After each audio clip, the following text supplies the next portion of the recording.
Hi guys, यहाँ मैंने बनाई इडली। आज इडली सांभर और चने की दाल मूंगफली के साथ में नारियल की चटनी और हरा धनिया मिक्स साथ में। तो बहुत ही अच्छी बनी मेरी चटनी, फिर बहुत ही अच्छा मेरा सांभर बना, बहुत ही सॉफ्ट मेरी इडली बनी।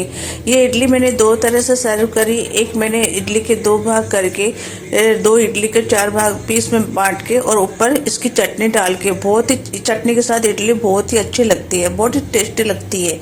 कई बार तो मुझे तो ऐसा होता है कि मैं 3-4 इडली इस चटनी के साथ ही खा लेती हूँ, मुझे सांभर की ज़रूरत ही नहीं पड़ती।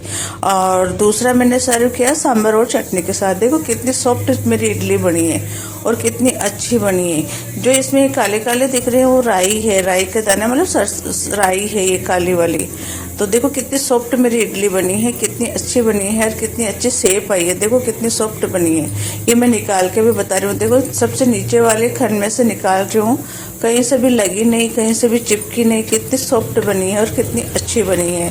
तो देखो ये मेरी इडली हमने 4 जनों के लिए बनाई, तो इसकी क्वांटिटी वगैरह भी आपके साथ शेयर करती हूँ, इसकी रेसिपी शेयर करती हूँ। प्लीज़ मेरी रेसिपी अच्छी लगे तो लाइक और शेयर करेगा, सब्सक्राइब करेगा। देखो कितनी अच्छी बनी है मेरी इडली। यहाँ मैंने क्या किया, करीबन 700 ग्राम मैंने सूजी ली। सूजी ये बारीक वाली है, सूजी आप कोई सी भी ले सकते हो। ये एक सूजी का पानी का टपका पड़ गया था तो सूजी बन गई थी, तो उसको मैंने निकाल दिया। ये मैंने 700 ग्राम 800 ग्राम के नियर बाय मैंने सूजी ले ली है। यहाँ मैंने क्या है कि दही को फेंट लिया था पहले हमारे खाने के लिए, तो फिटा हुआ दही है, तो ये मैंने 1 बाउल इसमें दही डाल दिया है। और दही आज ज़्यादा खट्टा भी नहीं है, पर हाँ ये मैंने आवश्यकता अनुसार नमक डाल दिया है, क्योंकि दही डालना इडली में बहुत ज़रूरी है। आपके पास जितना भी दही हो डालो और बाकी का नींबू डाल दो या इनो डाल दो, पर दही डालना बहुत ज़रूरी है। अब मैंने दही डाल दिया, मैं पहले दही को मिला लेती हूँ और फिर इसमें मैंने वापस और डाल दिया। वो इसलिए डाला कि मैंने बताया कि हमने नियर बाय इसको आधे से ज़्यादा फेंट लिया था खाने के लिए छाछ की जैसे, इसलिए वो पतला हो गया था, इसीलिए मैंने इतनी क्वांटिटी डाल ली। पर वैसे दही की क्वांटिटी मानो तो 1 बाउल दही है ये, और 800 ग्राम के नियर बाय सूजी है। अब मैं इसको विक्स से अच्छे से फेंट लूँगी एक ही राउंड में, ताकि सूजी पूरी मिल जाए, क्योंकि सूजी पानी लेती है, तो पानी अब यहाँ पे दही पानी है, तो ये इसको पूरा सोख लेगी। फिर जितना आवश्यकता हो उतना पानी डाल दो। ये मैंने पानी डाल दिया है थोड़ा सा। और भाई क्योंकि सूजी इतनी होनी चाहिए कि आपकी चम्मच से गिरे तो थोड़ा सा हार्ड गिरे, क्योंकि जब भी इडली अच्छे से बनती है थोड़ा सा हार्ड गिरे, बिल्कुल लिक्विड ना गिरे। तो सूजी को भीगने के लिए भी इसको थोड़ा प्रूफ होने के लिए भी टाइम देना पड़ेगा। तो मैंने सूजी को भिगो के 2 घंटे के 3 घंटे के लिए रख दिया।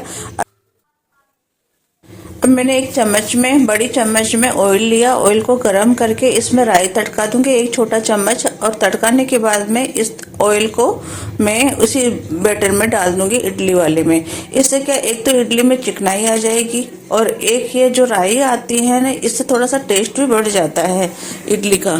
तो आप जब कभी बनाओ तो प्लीज़ ऐसे करिएगा। उसमें जो काले काले लगते हैं तो दिखने में भी अच्छे लगते हैं, तीनों काम अच्छे होते हैं, टेस्ट भी आता है और नुकसान भी नहीं करती और इडली में चिकनाई भी आ जाती है। तो देखो ये मैं बैटर में मिला रही हूँ, अच्छे से मिला दूंगी, फिर वापस 2-3 घंटे के लिए रख दूंगी। मिनिमम 4-5 घंटे के लिए तो इडली के बैटर को रखना ही होता है। तो मैंने ये देखो सूजी अच्छे से प्रूफ हो गई है। अब इसमें पानी की जरूरत नहीं है, मैं बस इसको मिला के अच्छे से ऑयल को और रख दूंगी वापस 2 घंटे के लिए। इसको ढक दे के अच्छे से रख दूंगी। प्लीज़ मेरी रेसिपी अच्छी लगे तो लाइक और शेयर करेगा, सब्सक्राइब करेगा। देखो मैंने अच्छे से मिक्स कर दिया है, ऑयल बहुत अच्छे से मिक्स कर दिया है। अब चम्मच को निकाल लूँगी और इसको ढक के रख दूंगी। यहाँ मैंने सांचे लिए हैं। आज मैं जो इडली का जो कुकर आता है उसमें नहीं बनाती हूँ, क्योंकि उसमें छोटी छोटी इडली बनती है तो हमें अच्छी नहीं लगती। वो जब कभी कोई ज़्यादा मेहमान आता है तभी यूज़ करते हैं। मैं ये सांचे यूज़ करती हूँ। सांचे में बहुत अच्छी इडली बनती है, बहुत अच्छी प्रूफ होती है। तो ये 5 सांचे में 4-20 इडली एक साथ बन जाती है। तो ये मैंने सब सांचों को क्या किया, तेल लगा दिया है थोड़ा थोड़ा, ताकि इडली चिपके नहीं। तो ये देखो मैं सारे सांचे में तेल लगा रही हूँ। थोड़ा थोड़ा अपने फिंगर से लगाओ ऑयल, या आप ब्रश से भी लगा सकते हो, पर आप फिंगर से ही लगा सकते हो। तो ऐसा करके सारे खंड में आप ऑयल लगा लो, ताकि आपकी इडली अच्छे से प्रूफ हो जाए, चिपके नहीं। ये मैंने पूरे सांचे में लगा दिया। अब मैं बड़ी चम्मच से ही सांचों की जो साइज है उसके अकॉर्डिंग बैटर डाल दूंगी। तो सबसे पहले मैं नीचे वाले में डालूंगी, और इधर मैंने भगोने में 1 गिलास पानी डाल के रख दिया है। ये मैंने इनो डाल दिया, आधा डाला है पहले, क्योंकि बैटर बच जाएगा तो आधा वापस डालते टाइम डालूंगी, क्योंकि जब तक ये इडली पकेगी तब तक वो इनो उड़ जाएगा। इसलिए मैंने पहले आधा ही डाला है और आधा रख लिया है। अभी मैं ऊपर से फटाफट हिला कर इनको सांचे में डाल लूंगी। देखो मैंने अच्छे से हिला लिया है, क्योंकि इससे इनो से इडली टेस्टी भी बनती है, प्रूफ भी हो जाती है और अच्छी फूलती है। तो देखो इतना इतना बैटर मैंने डाल लिया है कि जो इसके सांचे हैं उसके शेप में आ जाए इडली, और बैटर ज्यादा भी ना हो ताकि वो भाप में मतलब मेल्ट होके नीचे गिर जाए। तो इतना बैटर बहुत है, ना ये गिरेगी ना वो कम रहेगा। तो ये मैं सारे सांचे में एक एक सांचे में इतना इतना बैटर डालते जाऊंगी। ऐसे करके मैं पूरे सांचे में डाल दूंगी। ये मैंने दूसरा सांचा डाल दिया है। प्लीज मेरी रेसिपी अच्छी लगे तो लाइक को शेयर करेगा, कमेंट करिएगा, सब्सक्राइब करिएगा। और थैंक यू सो मच मेरी रेसिपीज पे रेस्पॉन्स देने के लिए। और ये तीसरा सांचा डाल रही हूँ मैं। अब मैं क्या करूँगी, भगोने का पानी बॉईल हो रहा है, बॉईल होते हुए पानी में ये सांचा रख दूंगी और ऊपर से मैं एक प्लेट का ढक दे दूंगी और टेम्परेचर देख लूंगी कि भाई पूरा है ना, पानी बॉईल हुआ है। तो आप 20 मिनट तक रुक जाइए, कम टेम्परेचर करके। आपकी इडली आपको संभालने की जरूरत नहीं है, 20 मिनट में बहुत अच्छे से प्रूफ हो जाएगी और अच्छे से पक जाएगी। तो ये मैंने चौथा सांचा लगा दिया है। अब इसके ऊपर मैं जो इसका ढक्कन है वो बंद कर दूंगी, अच्छे से टाइट बंद कर दूंगी। और ये पांचवा सांचा रख दिया मैंने, और पांचवा सांचा भर देती हूँ मैं फटाफट से। इसी साइज से भरूंगी, देख रहे हो आप, इसी साइज से, इसी चम्मच से, ताकि सेम साइज इडली बने। और इडली सांभर के साथ भी बहुत अच्छी लगती है, मुझे तो चटनी के साथ भी बहुत अच्छी लगती है। मैं हरे धनिया की, मूंगफली और चने की दाल के साथ में नारियल की चटनी बनाती हूँ, वो उस चटनी के साथ भी मुझे इडली बहुत अच्छी लगती है। मुझे सांभर की ज़रूरत ही नहीं पड़ती। तो देखो मैंने पांचों सांचे भर दिए हैं। अब ऊपर का जो पेच है वो मैं कस दूंगी अच्छे से, और कस के मैं क्या करूँगी, इसको भगोने में रख दूंगी। देखो मैंने पांचों सांचे भर दिए हैं। ये मेरा पानी गर्म हो रहा है भगोने में। देखो ये भगोने में पानी रख दिया है मैंने। इतना पानी ही रखना। पानी भगोना ऐसा लेना जो रोज, जिसमें आप आए दिन कुछ न कुछ करते रहते हो, नए भगोने की जरूरत नहीं है। ये मैंने सांचा रख दिया इसमें, और देखो ये सांचा रख दिया। अब मैं प्लेट से ढक दूंगी। ये मैंने प्लेट से ढक दिया है। पानी गर्म होने तक तो मैं क्या करूँगी, गैस को तेज कर दूंगी, फिर बिल्कुल कम कर दूंगी और 20 मिनट तक इसको पकने दूंगी। यहाँ मेरी इडली को पकते हुए 20 मिनट हो गए हैं। मैंने सांचा निकाल लिया है। निकाल के इसके ऊपर से पेच खोल के सारे कण को साइड में रख दूंगी 2-3 मिनट के लिए, ताकि इनकी भाप पूरी निकल जाए। देखो कि इडली कितनी अच्छी प्रूफ हुई है, कितनी अच्छी बनी है, और कितना अच्छा इसका साइज आया है। देखो सारी इडली ठंडी हो गई है। अब मैं इनको एक एक सांचे की इडली को निकाल लूंगी। देखो सारी इडली पक गई है, अब मैं निकाल रही हूँ। इसमें क्या थोड़ा सा ये जो नीचे ऊपर वाला खंड था वो अड़ गया कोई इडली पे, तो इसलिए ये थोड़ा सा खड्डा सा हो गया, पर कहीं पे भी चिपकी नहीं एक दूसरे पे, कहीं पे भी ऐसे नहीं। ऐसे करके मैं पूरे पांचों खंड के इडली निकाल लूंगी। इडली सेहत के लिए भी बहुत अच्छी होती है, क्योंकि ये खमीर से बनती है, इसका खमीर उठता है। अपन खट्टा दही डालते हैं, नींबू डालते हैं, तो इसमें खमीर उठता है, इनो डालते हैं, तो खमीर बॉडी के लिए बहुत अच्छा होता है।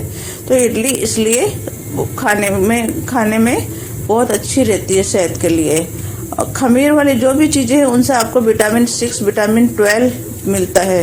तो प्लीज़ कभी भी ध्यान रखिएगा, जो भी चीज़ खमीर वाली है वो ज़्यादा खाएं, आप ज़्यादा बनाएं, तो आपकी सेहत के लिए बहुत अच्छा रहेगा। क्योंकि विटामिन B12 है, आपकी रीढ़ की हड्डी है एक तरह से, उसकी कमी, आपके सारे विटामिनों की कमी हो जाती है। देखो मेरी सारी इडली तैयार है, मैंने पूरी प्लेट में निकाल ली है। ये नियर बाय 5-6 मेंबर के लिए इडली बहुत है, काफ़ी है। साथ में मैंने सांभर बना लिया है, और हरे धनिया और नारियल की चटनी बना ली, मूंगफली और चने की दाल, उड़द की दाल डाल के, और चटनी को छोंकते लिया। देखो कितनी सॉफ्ट बनी है मेरी इडली, कितनी अच्छी बनी है, कितनी सॉफ्ट बनी है। देखो कितना लचीलापन है। तो प्लीज़ आप भी जब बनाओ ऐसी रेसिपी देख के ही बनाइएगा, बहुत टेस्टी बनती है, बहुत अच्छी बनती है। देखो स्पंजी इडली बनी है, मतलब देखो कितनी अच्छी बनी है, कितनी सॉफ्ट बनी है, और खाने में भी इतनी ही टेस्टी है। तो प्लीज़ मेरी रेसिपी अच्छी लगी तो फिर कमेंट करिएगा, है ना। और आप भी ऐसे ही इडली बना के मज़े लीजिएगा खाने का। ये मैं दूसरी तरीके से सर्व करके बता देती हूँ। यहाँ मैंने क्या किया कि इडली के आप 4 पीस भी कर सकते हो, ज़रूरी नहीं आप 2 पीस करो, पर मैं 2 पीस ही करके रखती हूँ। 2 पीस करके और ऊपर से चटनी डाल दो, सर्व कर दो और फिर इसको खाओ, बहुत टेस्टी लगती है। साथ में चाय ले लो, मज़े आ जाते हैं इडली खाने के नाश्ते में। तो ये मैंने 2 पीस इडली के कर दिए हैं, इसके भी 2 पीस कर देती हूँ और दोनों को एक से चारों पीस को आप अच्छे से साइज से रख दीजिए। ये चारों पीस रख देती हूँ मैं एक दूसरे के ऊपर। अब मैं इस पे चटनी सर्व कर दूंगी। देखो ये रही चटनी, नारियल की चटनी अब सर्व कर दूंगी। अब आप साथ में चाय लीजिए, एक पीस खाइए, बहुत मज़े आएंगे। आपका हेल्दी और पौष्टिक नाश्ता तैयार है, ब्रेकफास्ट। तो जब भी बनाओ इस रेसिपी के द्वारा बनाइए, बहुत टेस्टी बनती है, बहुत अच्छी बनती है। थैंक यू सो मच मेरी रेसिपी देखने के लिए। प्लीज़ लाइक और शेयर करेगा। Thank you so again. Please like और शेयर।